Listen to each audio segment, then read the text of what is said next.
I told you you'd be hearing more about the unveiling of the plaque yesterday, the builder's plaque, and the excitement that carried with it. And we're very, very pleased to have one of the participants in making that all happen with us tonight. And I'd like to call Rich Angelini. Rich and his wife Jen are here.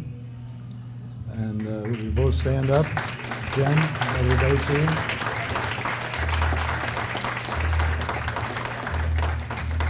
And Rich is assistant curator, volunteer assistant curator at Battleship Cove, and in charge of the upkeep and scraping and painting and field days on the Joseph P. Kennedy Jr.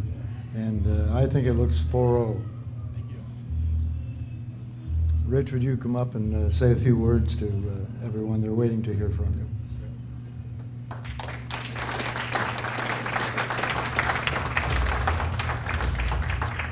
If you have to talk right into it, it's pretty directive. I won't sing, I promise. Well, how you doing, ladies and gentlemen? Many of you saw me yesterday at Battleship Cove. As Ed said, I might not talk. Can anybody hear me in the back? Yes? Well, once again, I'm Rich Angelini. I have a little destroyer history in me as well. My dad served on the Kennedy, and that's kind of how I got started. He brought me down there when I was 9.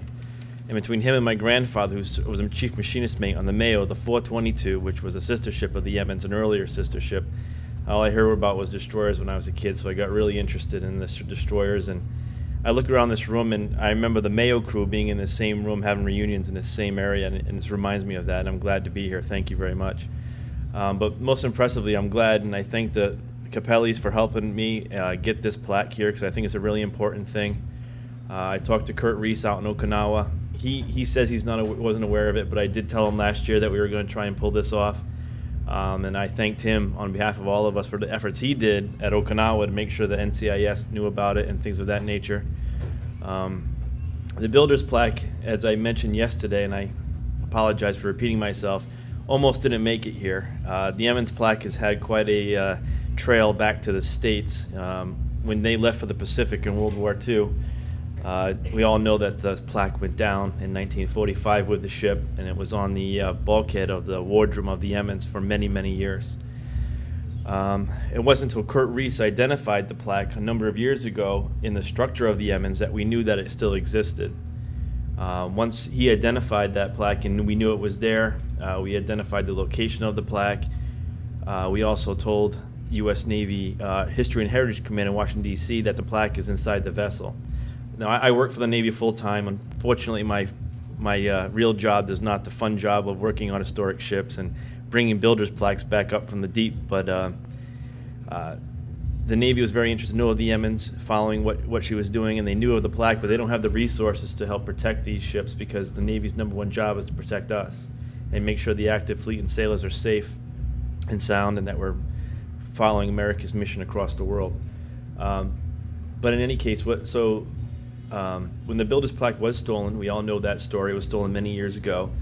The Navy was interested in it, but they didn't have the resources to find it. Thankfully, somebody brought it back to Okinawa, and I guess NCIS's office, and then it began a little battle between Washington, D.C. and Okinawa NCIS on how to get it back. Because NCIS says it's an investigative item, we are not sending it now, and the Navy said, it's ours, bring it back here now and give it to DC's NCIS.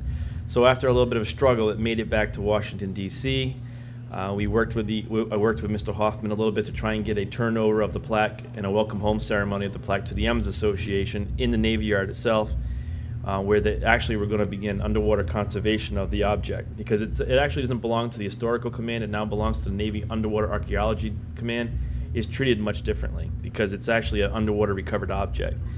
So it's treated differently, it's going to be handled in a certain way and things of that nature.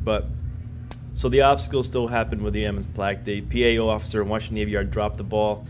We missed the chance to get the Emmons Association involved in it. So the curator of the United States Navy called me up and says, I owe you a favor, and this is the favor. We'll try and get it to the Emmons Association for you. I said, great, because they're coming to Fall River at Battleship Cove. What a better place to do that with a destroyer as a backdrop. So in any case, everything looked good, and we talked to Donna by email about a year ago, and I said I'd keep you up to date. We started the process last week of sending it here, and then the Navy called and says, well, we can't ship it because of sequestration, and we said we'll find a way to get it paid for, thanks to the Capellis for helping us do that. And then the shooting happened, and then the whole Navy Yard closed down, and this was through the weekend.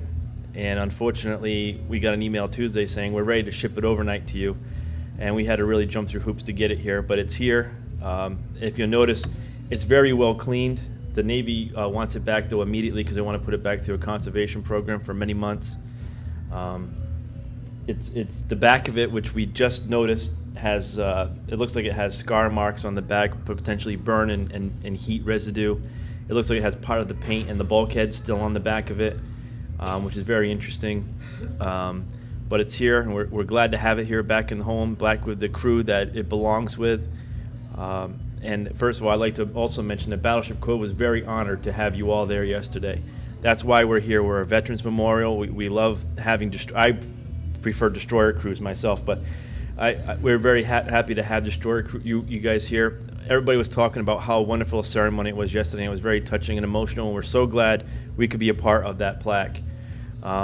So I thank you all for coming. You all are welcome to Battleship Cove. You're part of our family. If you ever want to come down, please do. You're always welcome. And just give me a call or an email. I'm on Facebook. I'm on the Emmons Facebook page. So you can feel free to call me or anything if you're coming down this way. We'd be happy to have you guys down and do an extended tour. And if you want chip paint, you're more than welcome. We have plenty of paintbrushes and things of that nature. All right. Well, thank you all for having us.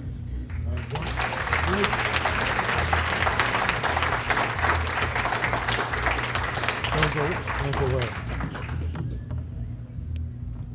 As a token of thank you for all that you've done through the years to help us, not just with the return of the Builder's Plaque, but our relationship with Rich started back in the late 1990s when Rich put up our first Emmons website.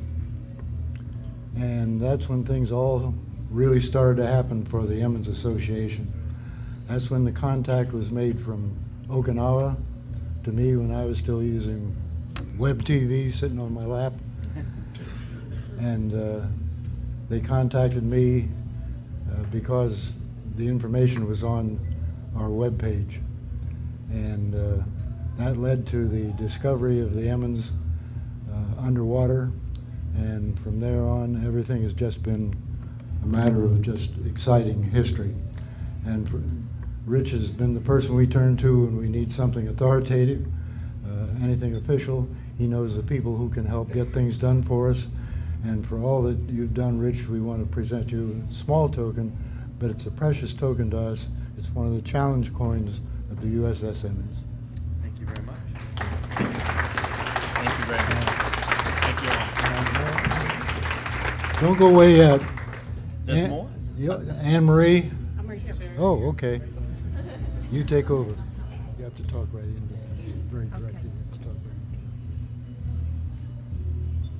into This is something everybody's been signing or hopefully has, and it says, "To Rich Angelini, with great appreciation from the Emmons family for all you have done for the Emmons Association, especially with your help for obtaining the Emmons Builder Plaque."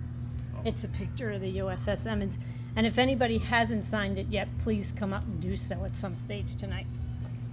Thank you very much. Thank you. Very good. Very good. Thank you very much. We'd love doing it for you. Thank you. Thank you. This will go up in my war room, as I call it, in my basement next to my grandfather's ship, the Mayo. So I'll have my favorite ships all together. And I invite everybody also whenever Ed closes the meeting, that welcome to come up and see the Builder's Plaque, get real close to it, take lots of photos, because unfortunately we have to send it back to Washington, but enjoy it because it's here. It's your plaque. It really belongs to the Emmons Association. The Navy's just holding on for it for you. That's how I see it.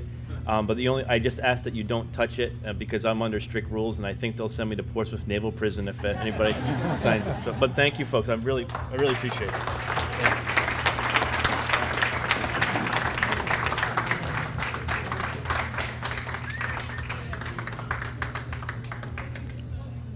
Thank you again, Rich.